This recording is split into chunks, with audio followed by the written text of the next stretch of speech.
Hello, and thank you for joining Dino Talk. I'm your host, Bobby Dino. Today, we're going to be talking about riots. Yes, those big, scary events that happen in prison. They're real. I've been through more of them than I can count, and they're pretty intense. So let's get on with defining it. What's a riot? Okay, well, a riot is when two different racial groups go at each other. Now, those racial groups might have allies, right? Like, let's say it might be the blacks and the Norteños against the whites and Southsiders, but that's not always the case. It's usually like one racial group versus another, and if the allies are going to be there, that's more of a special circumstance than anything else because they're not always involved. Okay, so there's some type of infraction, right? Someone was disrespected, maybe somebody owed a drug debt. That was a real common one. Drug debts were very common. Or, some other kind of disrespect. It could have been something as stupid as like somebody bumping into each other and not saying, excuse me, and then having words, and it escalates into something big. So riots were basically over some type of prison code infraction, and usually some type of disrespect. Okay. And like I said, disrespect came in all forms, man. Somebody could think you were looking at them funny. Somebody could, you could bump into someone, maybe accidentally step on their shoe. Maybe you called them a name they didn't like, hey, motherfucker, get out of my way, or something like that. And like they took it a lot more seriously than you were at the time. So disrespect. Okay. And, usually what happened was before the riots, it got to that point, the shot callers would get involved. So the shot caller from each race would go and talk to each other, and they would be like, hey, how can we handle this? We don't want this to go down, because in reality, nobody wants a riot. Okay. They're trying to negotiate peace because the obvious one, nobody wants to get all hurt and stabbed or stomped out or whatever. Right. And B, everything goes on lockdown. So it's like all the programs and privileges, if you like going out to the yard and working out every day at a certain time, or like going out in the yard playing guitar or playing hoops with the homies, all that's gone. When a riot happens, everything's locked down. And C, they'd come in and they'd search. So there'd be an investigation. They'd come in, they'd tear up the cells, tear up the dorms, whatever type of living you're in.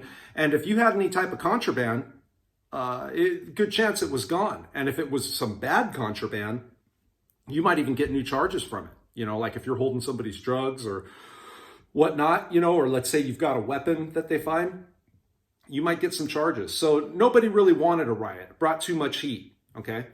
But if the shot callers can't come up with a solution and people are still pissed off, a riot's going to happen. That's just, it's going to go down. Okay. So what'll happen is the shot callers will come back from the meeting and they'll basically tell all their people like, hey, game on, it's on, get suited and booted. And suited and booted meant that you got dressed.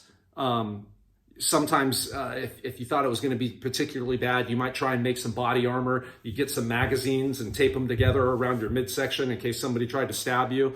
And you'd put on your state issue boots if you had them. If you didn't have them, you'd just be wearing your state issue shoes or personal shoes or whatever. But when you get a work detail in the joint, you get state issue boots, and you'd make sure to get them on so your feet were protected and you could, deal damage with your feet as well. So that's the whole suited and booted thing. And then what happens is everybody will group up. So like if you're in the building, everybody will be on one side and everybody will be on the other. And like all the normal day room noise and people yapping, and it'll be like silent as a graveyard in there, okay?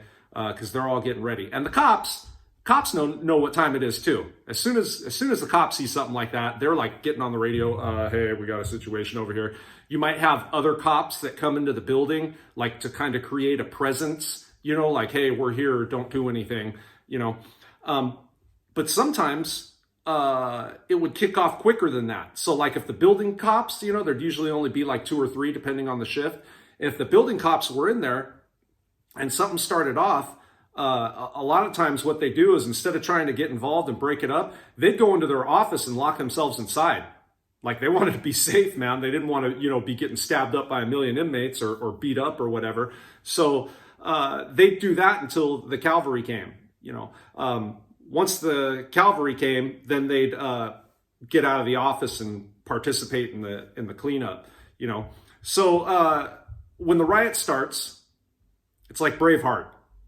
Okay, you ever seen Braveheart? Like when they've got the two different sides, and they've got the swords and spears or whatever, and they're just like ah, right, and they're all freaking doing. That's what a riot's like. So you've got a whole bunch of people on one side, a whole bunch of people on the other side, and they go at each other, and they just start slinging. Everybody's fighting. There is some strategy, like if you're a bigger guy like me, I'm 6'4", weigh about 235, 240. They might send a few people at you. Instead of just getting a one-on-one, there might be a few people coming at you at once, and you've got to deal with that. But ultimately, it's just a free-for-all where everybody goes for everyone and just tries to mess everybody up, right? And there might be weapons. You might have shanks, the stabbing implements, slicers, which are razor blades wrapped to like a pen or something else that's long and straight, and then they can slice with it. You might have canes. Old guys got canes, so during a riot, the old guy's going to lose his cane because somebody's going to grab it, use it as a weapon. Crutches. If somebody was hurt during somebody in the housing unit, let's say, was on a crutch or something like that, somebody grabbed that crutch and use it. Broom handles, usually broken. You could spear with them. Locks and socks were really popular. So it's just like it sounds. Usually you'd want to double up the socks so that when you did the swinging, like the sock wouldn't rip and the lock go flying. But essentially we had state issue combination locks for our lockers, and somebody just dropped one of those in there and, so you'd have a weapon like that, like a flail. Mop ringers. So the old school mop ringers, they got the handle and then that big piece of square plastic on the bottom, for ringing. Those were a popular one when people could get their hands on them, and those did a lot of damage too. So pretty much anything that someone can use to just really screw somebody up, to really cause a lot of physical damage, that's what was going on. And sometimes the battle, right, might even be on both tiers of the building. So like you might have people who are upstairs as well being lookouts or, whichever.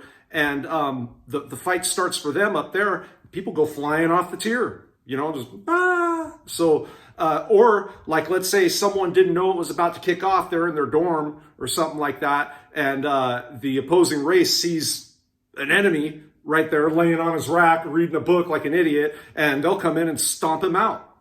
So there were all types of different ways you could really get hurt.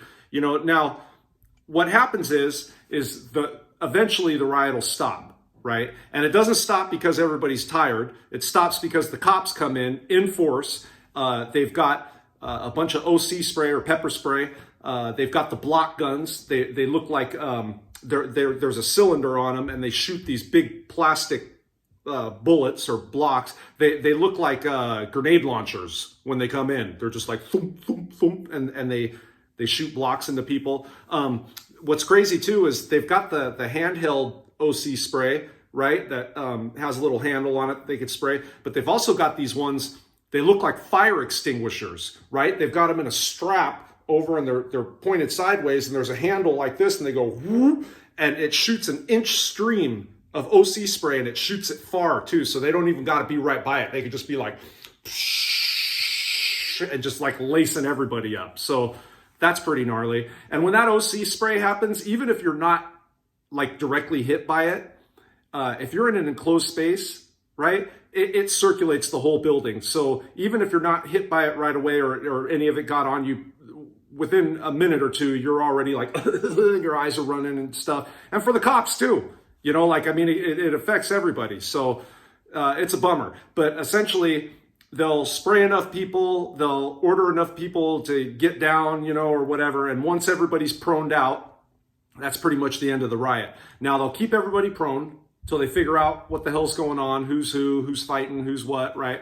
And then they'll start separating people. So there'll be a bunch of them that come up and they'll be like you and you know, out of the building, and they'll be like a line of officers they got to go by, and it's kind of like taking them out of the building. And then once they're outside, right, they're separated into whichever racial group they were, and they start strip searching them.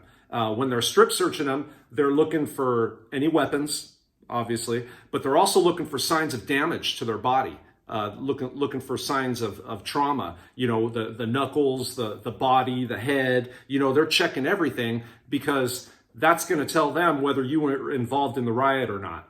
You know, they when they come in, there's so many people, they don't know exactly who's who and who's throwing what. It's an exciting situation for everyone, them included, you know. So they search everyone and make sure, like, in case they're missing anybody, if somebody's knuckles are all bloodied up, you know, they're going to be like, oh yeah, you over here.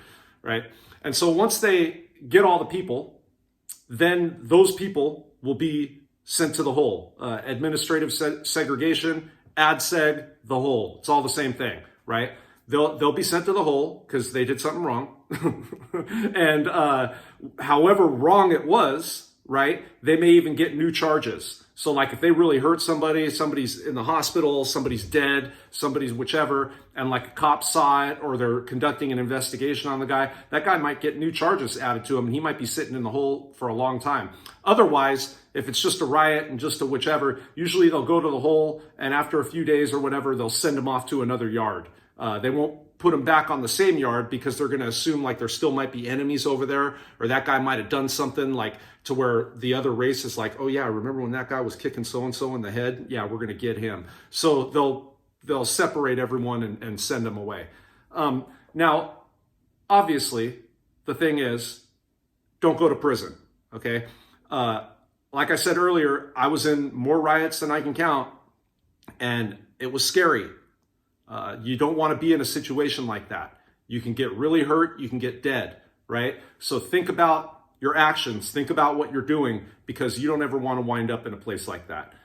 Before you take off, look at my bio down there. I've got my products. I've also got a link to the outfit. Check that stuff out. There's a lot of great guys in there, a lot of heavy hitters, exceptional masters of their field, and that could be something you could be a part of. At least join the newsletter and make sure you subscribe. Thanks for joining today. There'll be another one of these episodes coming shortly. This has been Dino Talk. I'm Bobby Dino, and until next time, stay safe out there.